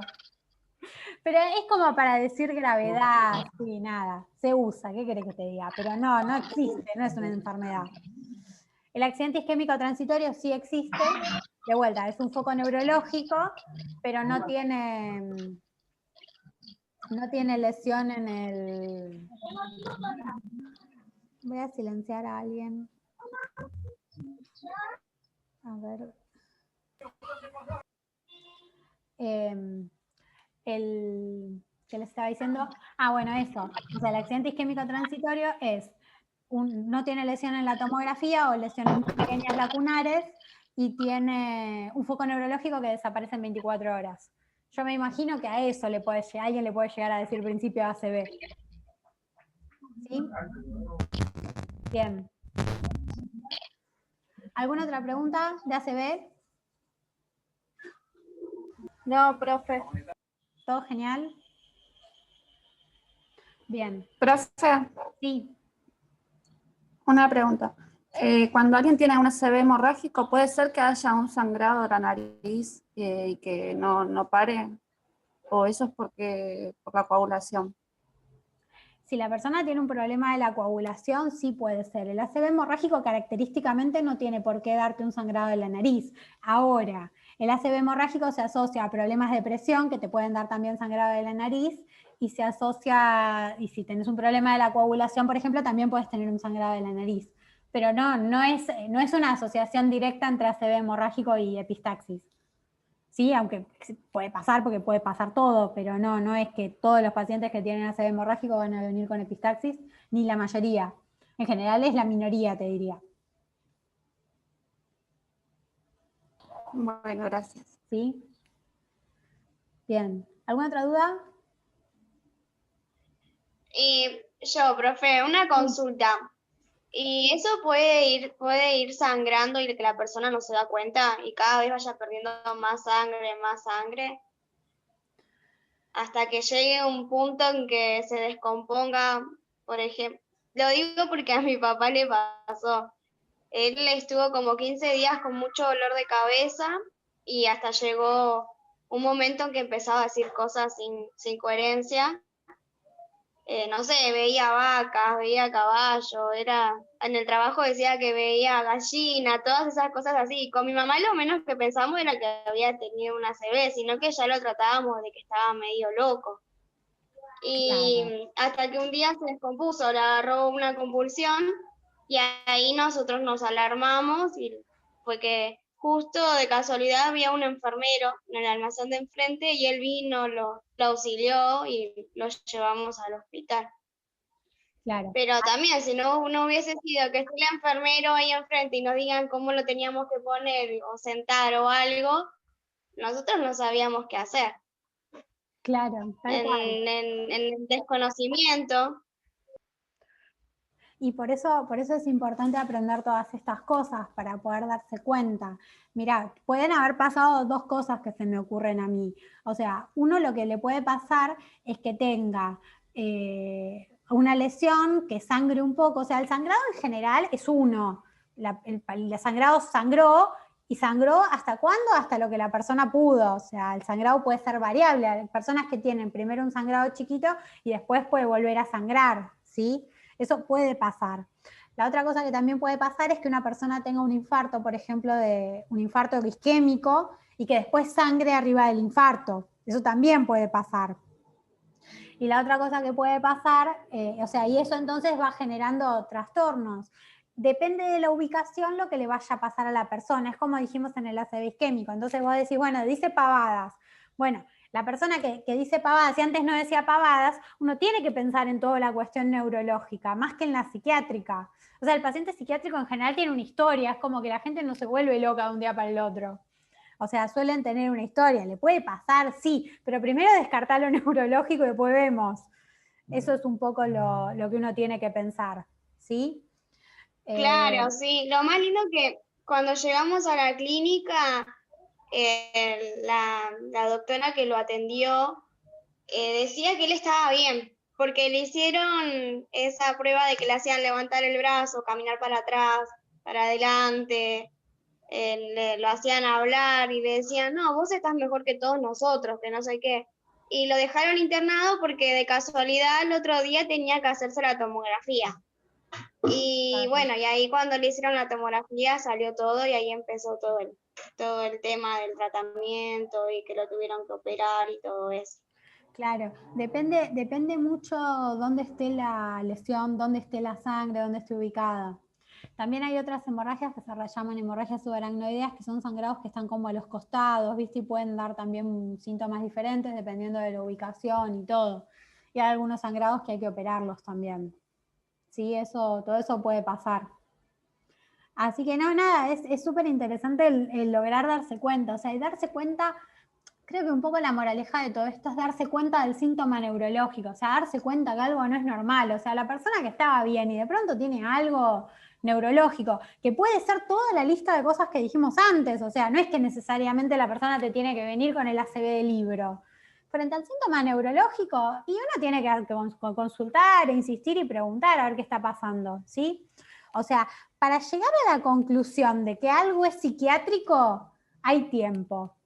Primero descartemos todo lo neurológico, después vemos. O sea, el diagnóstico psiquiátrico no es un diagnóstico de urgencia, al contrario. Y el diagnóstico neurológico en general sí. Entonces, antes de decir que alguien está loco, primero le hacemos los estudios y después vemos. Esto mismo aplica a todo, porque por ejemplo pasa muchas veces con la gente de edad avanzada, o sea, la persona se desorienta, ¿viste? Hablamos nosotros del síndrome confusional agudo, la persona se desorienta, está loco o es viejo. No, no es viejo, capaz le pasa algo. Primero veamos que no le pase nada, para decir está loco tenemos tiempo.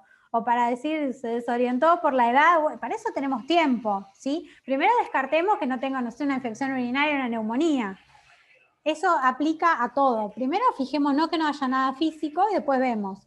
Lo mismo para el ACV, o sea, vos decís, bueno, o sea, uno no puede ignorar los síntomas. Yo no les quiero decir la cantidad de parálisis de ACVs que han pasado como parálisis facial hasta que alguien se avivó, no les puedo explicar. ¿Sí? O sea, debe ser una parálisis facial. No, a ver, primero pensemos que no es un ACV, o sea, veamos bien la cara, la frente, cómo está todo. O sea, y veamos bien si no tiene algo más, o sea, la cara, la mano. O sea, hay que fijarse bien antes de decir que algo es leve, ¿sí? Porque primero hay que darse cuenta de que algo no es grave. Y después vemos que de lo leve que es. Bien, meningitis. Meningitis es la otra gran subdiagnosticada que genera muchos problemas, ¿sí? La meningitis es más frecuente en los chicos y la gente se muere de meningitis, ¿sí? Es una inflamación del recubrimiento del cerebro y la médula espinal causada por bacterias o virus. Nosotros en particular vamos a ver la meningitis bacteriana, ¿sí? Que es la meningitis séptica. Hay otras meningitis que son las meningitis asépticas que son virales o por otras causas, pero nosotros vamos a hablar de la meningitis bacteriana. En los adultos, el 80% son por el Streptoneumoniae y por la Neisseria gonorrhoeae, que es el gonococo de la... Y después está el meningococo, que es la Neisseria meningitidis, y la Haemophilus influenza, ¿sí? que son bacterias que ahora se vacunan. Puede ser, la meningitis puede ser secundaria a una otitis media o un problema de la mastoides, que es el huesito que está abajo de la oreja, en la parte de atrás de la oreja. Entonces puede ser por culpa de una otitis media terminar en una meningitis, puede ser también por lesiones en los huesos faciales o en cirugías, lesiones traumáticas también puede ser, o cirugías por cualquier motivo, y también son más frecuentes en inmunocomprometidos. O también puede ser porque sí. ¿Qué pasa? Se genera una infección, se genera pus y productos bacterianos donde tiene que estar el líquido cefalorraquídeo, y esto hace que aumente la presión en el cerebro y se puede terminar complicando y producir daño visual, sordera, convulsiones, parálisis de los nervios, hidrocefalia o hasta un shock séptico y la persona se puede morir. La meningitis que pasó como fiebre cualunque y le dieron ibuprofeno y se fue a la casa es la típica, ¿sí? Hay que estar muy atento con las meningitis y siempre hay que pensar la meningitis, ¿sí? La persona tiene cefalea y fiebre, pero ¿qué pasa con la cefalea? Si viene una persona y dice que tiene fiebre y que le duele la cabeza, uno siempre podría decir, bueno, sí, está bien, le duele la cabeza porque tiene fiebre, pero no, siempre hay que pensar en la meningitis. Siempre va a tener irritación meningea. La irritación meningea se traduce como rigidez de nuca y como mucha molestia a la luz. Ahora, por ejemplo, una migraña común y corriente también tiene alteraciones con la luz y le duele la cabeza, pero no tiene fiebre, ¿sí? Hay unos signos que hablan, o sea, ya cuando el paciente tiene espasmo de todos los músculos del cuerpo, sí, que dan algunos signos en particular, ya estamos como llegando tarde. Hay el meningococo, por ejemplo, que es una bacteria que ahora tiene vacuna, también da como unas lesiones en la piel, que es como un exantema, que a veces se confunde como que, bueno, no, debe ser, no sé, una varicela o una enfermedad de la piel, y no, es una meningitis. Y después puede dar desorientación y alteración de la memoria. Ya cuando llegamos a esto es porque está muy inflamada la meninges y ya estamos como un poco tarde. Y puede dar vómitos a chorro, que son vómitos que no están provocados por nada y que el paciente no se da cuenta y de pronto está vomitando, sin náuseas previas, y por eso se les llama a chorro. Sí, hay que estar muy atento a esto y frente a una fiebre extraña, una fiebre que no tiene ninguna razón, fiebre sin otro síntoma, o los exantemas, o algún signo de irritación meningea, que siempre hay que mirarlo, enseguida hay que estar muy atento a la meningitis. El diagnóstico de meningitis se hace por la punción lumbar, que es lo que vimos antes, y frente al análisis de la punción lumbar se buscan las bacterias y se hace el análisis para ver si hay pus en el líquido cefalorraquídeo. Esto que le puse acá es el calendario nacional de vacunación. Acá ven que está la vacuna para el neumococo, ¿sí? Está la pentavalente, que tiene vacuna para el Haemophilus influenza, y acá está la vacuna para el meningococo, ¿sí? Que es el Neisseria gonorrhoeae. O sea que vemos que la meningitis es una enfermedad que se vacuna, ¿sí? Uno tiene que tratar de vacunarla. No está todos los bichos contra la meningitis cubiertos, pero sí la gran mayoría de los que antes eran más frecuentes. La realidad es que una de las causas más comunes era el Haemophilus influenza y bajó muchísimo desde que se vacuna para este virus, para esta bacteria, ¿sí? Así que por eso también es muy importante la vacunación, porque todo esto protege también contra la neumonía, contra la meningitis, perdón. Todas estas vacunas, ¿sí? Es muy importante vacunar y nosotros tenemos que promover la vacunación. La vacuna del meningococo es nueva, está hace poquito, ¿sí? Es contagioso, ¿no? Sí, es contagiosa. ¿O no? Sí, es contagiosa. Es contagiosa, igual es contagiosa, es contagiosa en relación a que las bacterias son contagiosas, pero no es contagiosa como el coronavirus, pero sí es contagiosa.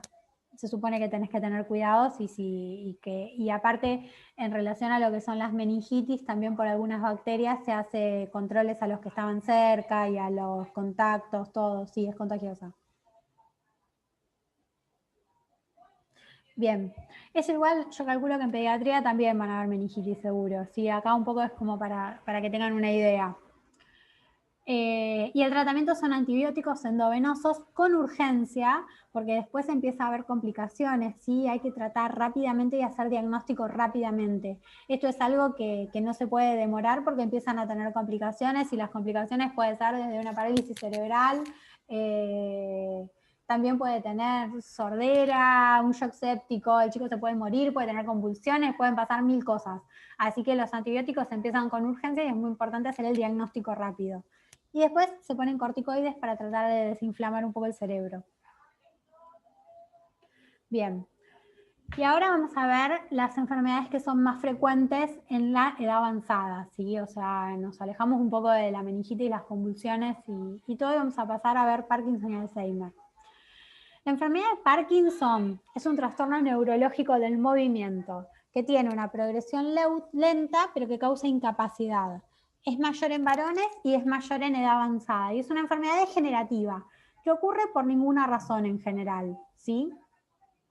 Lo que pasa en esta enfermedad es que se reduce la concentración de dopamina por la destrucción de las células neuronales pigmentadas de la sustancia negra, de los ganglios basales del cerebro. Entonces se genera un desequilibrio de los neurotransmisores, que son los que transportan la información, y se altera el movimiento voluntario. Los síntomas aparecen recién cuando desaparece el 80% de la dopamina, que es un neurotransmisor. Las manifestaciones clínicas es un cuadro muy característico que uno ya con ver al paciente se da cuenta. La persona puede tener desde síntomas muy leves al principio y va progresando y va empeorando hasta tener síntomas muy severos. La característica de las 4 manifestaciones clínicas pivotales de esta enfermedad son el temblor de reposo, la rigidez, la bradiquinesia y la inestabilidad postural. El temblor de reposo es un temblor que es así cuando la paciente está en reposo, como si estuviese contando monedas. Empieza con ese temblor hasta que después, después tiembla un montón.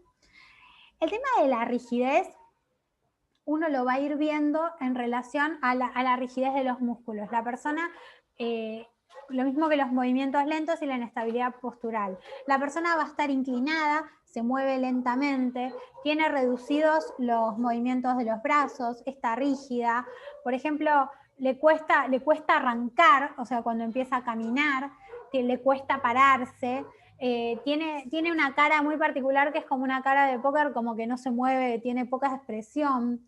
Tiene temblores, o sea, se puede caer, da pasos cortitos, entonces tiene mucho riesgo de tener caídas, y esta patología puede llegar hasta tener disfagia, o sea, que puede ser un cuadro muy grave, ¿sí? O sea, desde un temblor de reposo que nada, hasta un cuadro grave con disfagia e imposibilidad para caminar y rigidez, ¿sí? Es muy variable la presentación clínica y va progresando en el tiempo. El tratamiento es tratar de mantener la independencia y el control de los síntomas. Acá en esta patología es muy importante lo que es la valoración geriátrica integral. Y quiero volver un poco sobre ese tema porque, ¿qué pasa? Nosotros cuando tenemos un paciente que tiene una enfermedad degenerativa progresiva, lo que nos va a pasar es que el paciente puede tener alteraciones en las actividades de la vida diaria y en las actividades instrumentales de la vida diaria. Entonces, nosotros lo que tenemos que hacer, además de tratarlo con drogas, ¿sí? Con fármacos, es tratar de evaluar qué podemos hacer para que nuestro paciente mantenga su independencia a pesar de la enfermedad.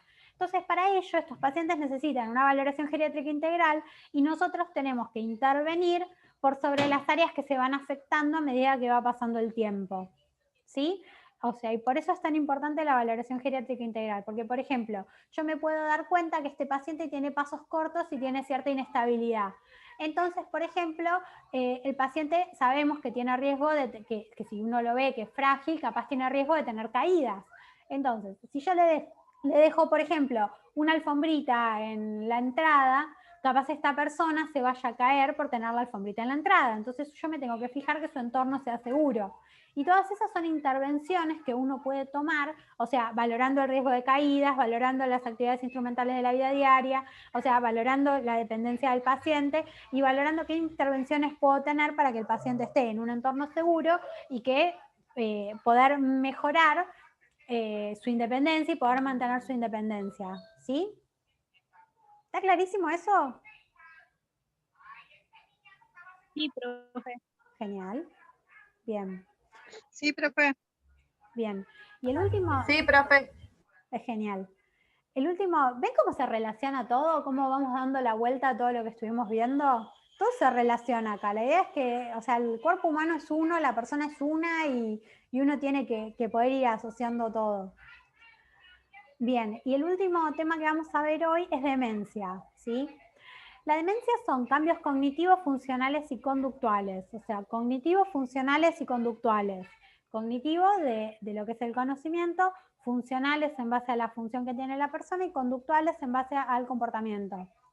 Ocurre más a mayor edad y el 50-60% de las demencias es la enfermedad de Alzheimer. Después puede haber una demencia por infartos múltiples, que los infartos múltiples son muchos ACV chiquititos y que puede generar una demencia vascular y después puede haber por Parkinson, por HIV. Pero, profe, ¿la demencia se da más a las personas mayores o se puede despertar en una persona joven también? Es mucho más frecuente en personas mayores, ¿sí? O sea, es mucho más frecuente, hablando, por ejemplo, del 50% de los mayores de 85 años. La enfermedad de Alzheimer en personas más jóvenes, tipo 40 años, existe, pero es mucho menos frecuente. ¿Sí? Bien. Sí, profe, gracias. Lo más frecuente es la enfermedad de Alzheimer, así que nos vamos a concentrar en ese punto porque es por lejos la demencia más frecuente. La demencia es, ¿qué es? En relación al anciano.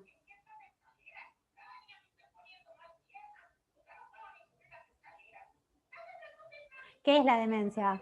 En conjunto con las caídas. Es un síndrome. Es uno de los síndromes geriátricos. Es uno de los síndromes geriátricos. Muy bien. Excelente. Excelente. Es uno de los síndromes geriátricos la demencia. Entonces, tenemos que tener en cuenta siempre esto, por el tema también, donde uno, ya dijimos que en nuestro paciente con Parkinson ya íbamos a evaluar la fragilidad y todo eso, bueno, acá también.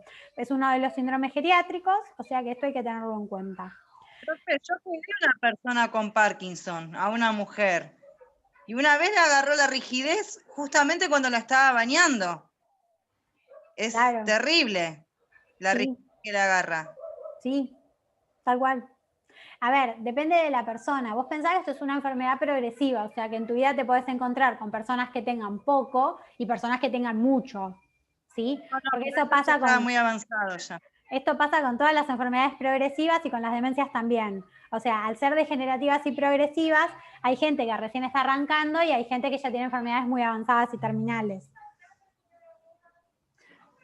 Listo, profe, gracias. Bien, en relación al Alzheimer, es un trastorno cerebral crónico y progresivo. O sea, si es agudo, ¿qué es? Si parece una demencia y es agudo... Es algo que ocurrió recientemente. Bien, ¿y qué puede ser? ¿Cómo se llama?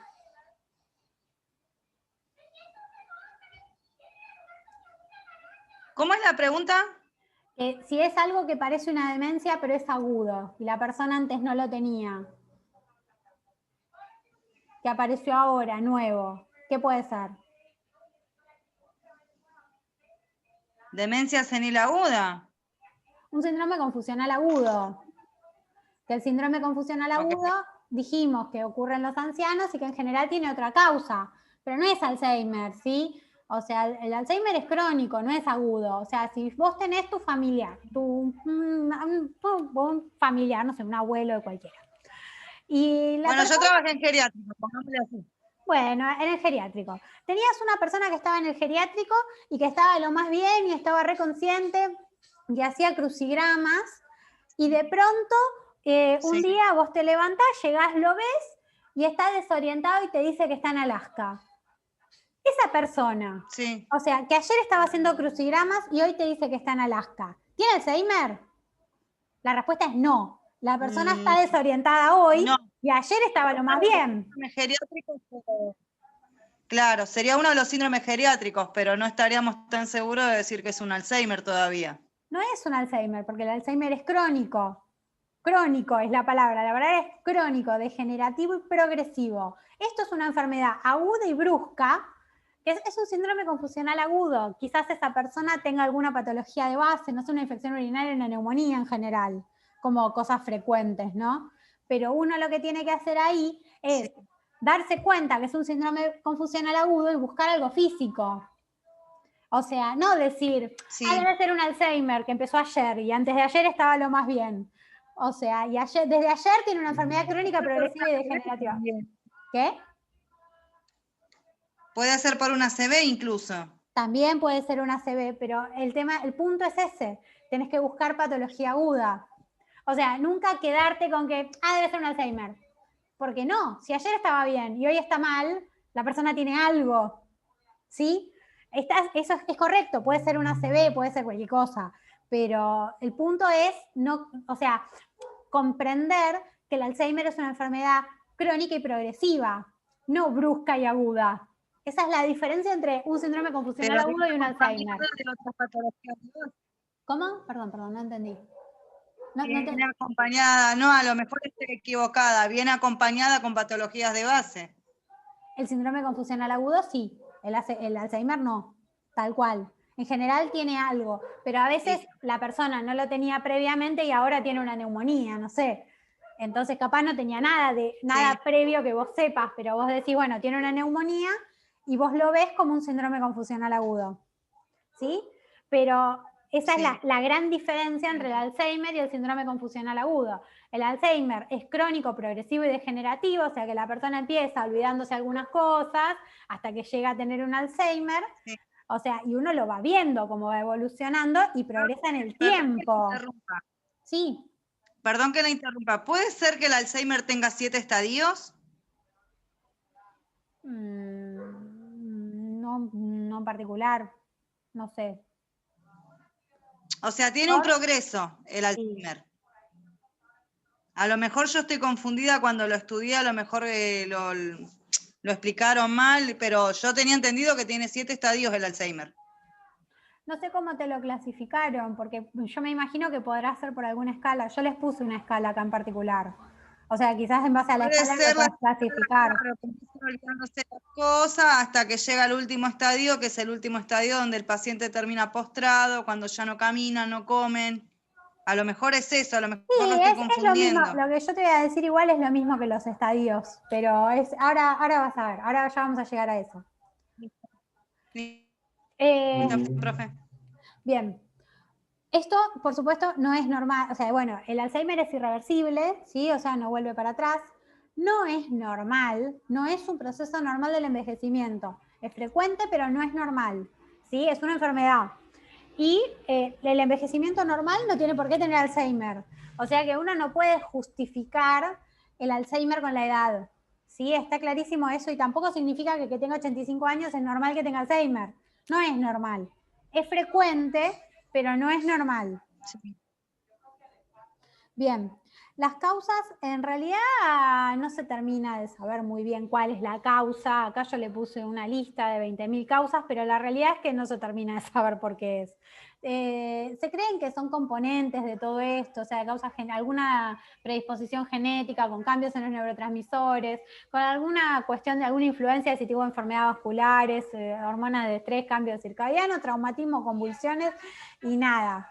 Pero en general se cree que hay algún tipo de predisposición genética que tiene relación con los neurotransmisores. Esto es como lo más frecuente. No hay una causa en particular o algo a lo que uno le pueda echar la culpa, nada, pasa porque pasa. Hay dos posibilidades, que en general es una patología de inicio tardío y ocurre porque ocurre esporádicamente. Hay Alzheimer familiar, que es el de inicio temprano, pero esto es raro, ¿sí? Es mucho más frecuente que sea de inicio tardío y esporádico.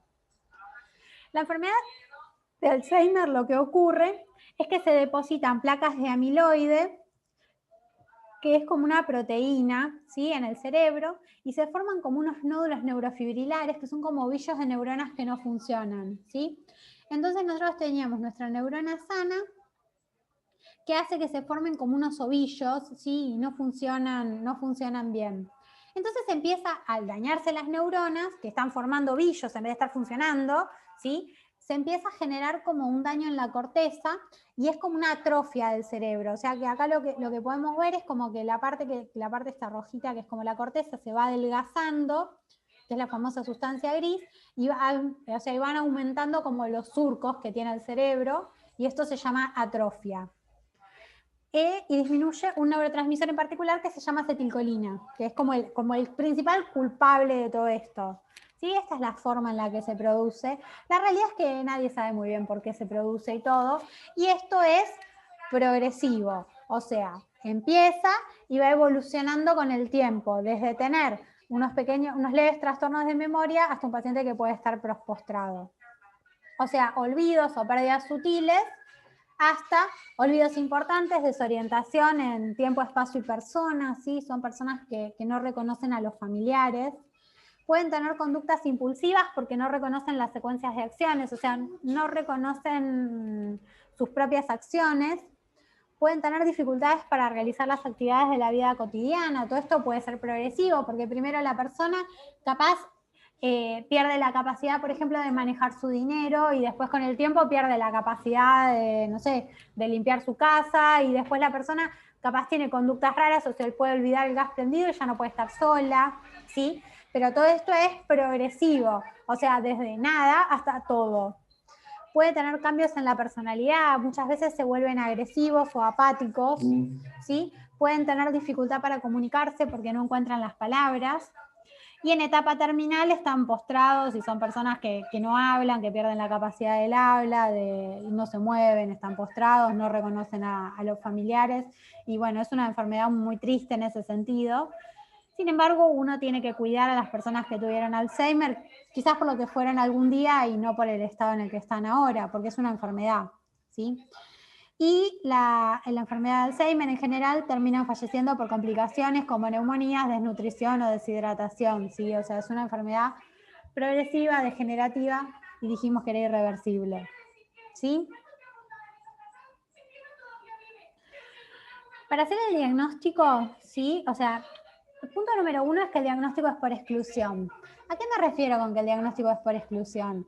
Que primero que uno tiene que descartar que el paciente no tenga otra cosa. Siempre hay que descartar deficiencias de vitaminas como vitamina B12, problemas de tiroides, o sea, otro tipo de problemas que den demencias vasculares, ACV. Siempre uno tiene que descartar el resto de las patologías, porque el diagnóstico es por exclusión. Cuando uno llega a decir que es una enfermedad de Alzheimer, es porque no es ninguna otra patología, ¿sí?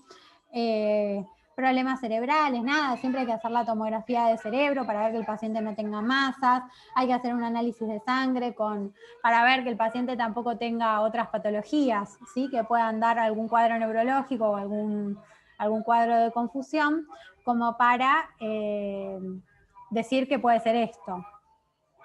Uno de los tests más importantes es el Mini-Mental, ¿sí? El Mini-Mental es un test que es orientativo, hay un montón. Yo les puse uno como para que vayan viendo cuáles son las áreas que pueden estar afectadas, ¿sí? Así que vamos a mirar un poco esto, cómo es este test, porque es muy, muy interesante para ver también, o sea, qué es lo que uno piensa y lo que se va perdiendo, las áreas que se van perdiendo en una demencia.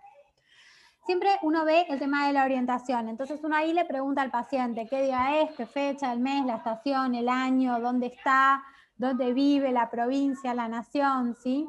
O sea, si el paciente está orientado en tiempo y espacio. Después existe la memoria de fijación, si la persona se puede acordar 3 palabras. Acá dice peseta, caballo y manzana, en Argentina se usa pelota, bandera, árbol. Pero cualquier 3 palabras sirve, o sea, se supone que uno tendría que tener la capacidad de acordarse esas 3 palabras. Entonces le dice a la persona, bueno, recuerde pelota, bandera, árbol y repítalo hasta que se lo acuerde. Entonces la persona lo repite hasta que se las acuerda y después, más adelante, uno se las pregunta, ¿sí? Y la persona se debería poder acordar las 3 palabras.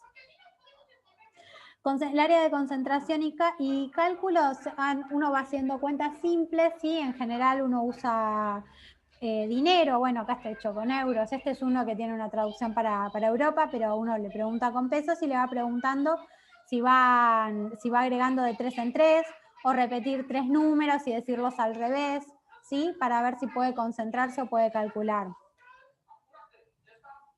Después uno trata de evaluar el área del lenguaje, que uno en el área del lenguaje le tiene que poder decir cómo se llaman las cosas, por ejemplo, una lapicera, un reloj, o decir una frase, ¿sí? O sea, y después evaluar similitudes, por ejemplo, una manzana y una pera son frutas, que son el rojo y el verde, que son un perro y un gato, colores, animales, ¿sí? Después uno le hace doblar un papel a ver si logra seguir instrucciones, o sea, le haces doblar el papel con la mano derecha, doblarlo y ponerlo encima de la mesa, y si la persona lo hace bien y logra, o sea, hacer eso es porque, o sea, logró entender la instrucción y hacerlo. O sea, tiene que leer esta frase y hacer lo que dice, por ejemplo, esto que dice cierre los ojos, o sea, tiene que leer la frase y cerrar los ojos, o le haces escribir una frase, o copiar este dibujo.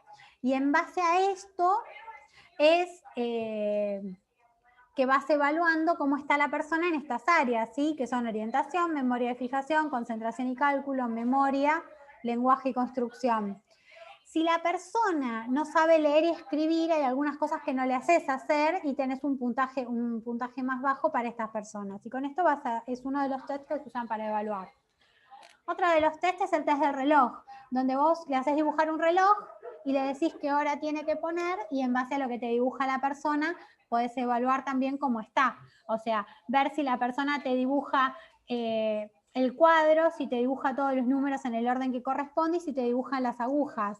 Porque te puede pasar, por ejemplo, que la persona te dibuje o no te dibuje el marco, o te dibuje los números en cualquier lado, ¿sí? O las agujas en cualquier lado, o que los números no ocupen toda la circunferencia. Y en base a eso es que bueno, nada, son todas cosas orientativas de la forma en la que se van evaluando. ¿Cuál es el tratamiento de la enfermedad de Alzheimer? Esto es muy importante conocerlo. Hay drogas para el tratamiento de la enfermedad de Alzheimer, que no me interesa para nada que sepan, pero sí me interesa que sepan todo el resto. ¿Por qué? Porque todo esto es lo que van a hacer.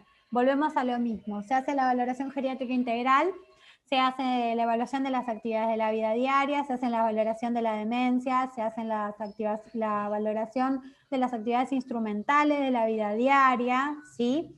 Hacemos la valoración nutricional, hacemos toda la valoración geriátrica integral, y con esto lo que podemos hacer es tomar conducta para tratar de mejorar el estado del paciente. Entonces, uno tiene que apoyar la función cognitiva, tratar de que el paciente practique, ¿sí? Y en base a eso es porque las enfermedades, las actividades que favorecen la función cognitiva protegen contra la enfermedad de Alzheimer, mientras la persona más redes neuronales vaya teniendo, tiene menos riesgo de tener enfermedad de Alzheimer. Entonces todo esto se practica, entonces se apoya la función cognitiva, promoción de la seguridad física en base a lo que es, por ejemplo, una persona que puede tener riesgo de no darse cuenta, por ejemplo, olvidarse el gas abierto, ¿sí? O se olvida de cerrar una canilla, bueno, uno tiene que promover la seguridad de la persona. Promover la independencia en el cuidado personal, o sea, tratar de que la persona tenga las cosas a mano, o tratar de poner, no sé, por ejemplo, uno puede decir, bueno, si yo le pongo un cartel, la persona se va a acordar de las cuestiones y tratar de fijarse a ver qué intervenciones uno puede tomar para que la persona sea lo más independiente posible. Reducir la ansiedad y la agitación, tratar de mejorar la comunicación, satisfacer las necesidades de socialización e intimidad que puede tener la persona, promoción de la nutrición adecuada, promoción de actividades balanceadas y reposo, y apoyo de los cuidados en el hogar y la comunidad. También es muy importante, o sea, en relación a los cuidados en el hogar y la comunidad, el apoyo a los cuidadores. ¿Por qué en esta enfermedad en particular? Porque es una enfermedad en la cual, en los estadios más avanzados, en los que la persona necesita un cuidador que esté muy presente, ponele que sea un familiar y el familiar no lo reconoce, a veces, o sea, no reconoce al cuidador, o a veces la persona se pone agresiva o es diferente a lo que era antes, ¿sí? Entonces también hay que apoyar al cuidador y tener en cuenta que el cuidador también se estresa por esta situación y que también tiene sus problemas y sus necesidades. A veces no es fácil ser cuidador. Y el estrés del cuidador es una cosa que existe y el cuidador puede sufrir burnout también, que es como un estrés muy importante en relación a lo que es el cuidado, o sea, especialmente en estas enfermedades que despersonalizan mucho a la persona. Siempre es mucho más fácil entender las enfermedades físicas que las enfermedades mentales, ¿sí? Especialmente cuando genera trastorno de la personalidad, ¿sí? O esto de no reconocer, en general al cuidador le cuesta más que la enfermedad física donde uno dice, bueno, no sé, no se puede levantar porque tiene otra enfermedad, una enfermedad del cuerpo. Es mucho más fácil de comprender para el cuidador que la enfermedad mental donde no sabe ni quién sos. Así que nada, todo esto es muy importante tenerlo en cuenta, ¿sí? Bien, ¿dudas?